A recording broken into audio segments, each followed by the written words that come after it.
On va libérer le territoire. Ces dissidents viennent tout juste de forcer la porte de leur ancienne radio, fermée il y a 2 ans, sous le régime de la censure. Dans ces locaux vidés par les hommes de Ben Ali, le temps semble s'être figé. Et voilà notre studio de Radio Kalima. Et comment on a fait l'insonorisation? Montre, enlève les rideaux, montre comment on a fait. C'est bien. voilà. Avec ça, les plateaux 2. 2 heures.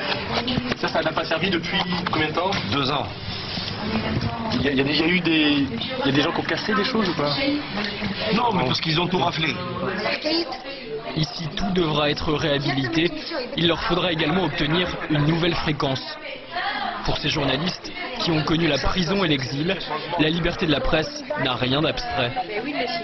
Nous allons utiliser même des fréquences pirates. C'est notre droit et nous allons le faire. Nous n'acceptons pas que les enfants de Ben Ali, que ses cousins et ses gendres disposent des fréquences et nous, on n'a pas le droit. Nous qui sommes journalistes depuis des années et des années, nous qui avons payé très cher cette liberté. Et pour l'heure, cette liberté semble encore loin d'être acquise. C'était il y a 3 jours. Le pouvoir avait déjà donné quelques signes d'ouverture après le départ de Ben Ali. Samir Radjaï couvre alors les manifestations hostiles au parti de l'ancien président lorsque les forces de l'ordre dispersent le rassemblement.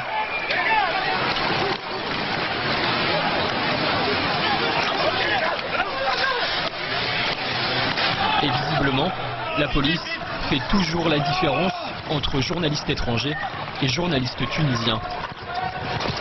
Je suis en danger, donc je ne peux pas travailler comme vous, comme les médias étrangers. Donc, ça n'a rien changé. Oui, moi qui t'ai dit. Ça n'a rien changé avec la carte. Oui, maintenant ça n'a rien changé, maintenant, oui.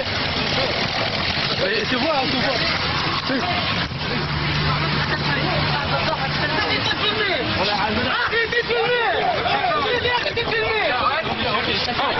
Attendez, il est avec nous. Il est avec nous.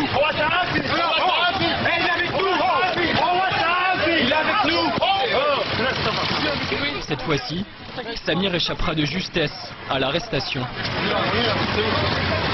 C'est difficile, oui, c'est difficile. Tu vois comme les policiers, on va m'attaquer maintenant, mais... Non, s'il vous plaît, s'il vous plaît. Ces slogans hostiles au RCD, l'ancien parti de Ben Ali, n'ont pas encore droit d'antenne sur la télévision publique tunisienne.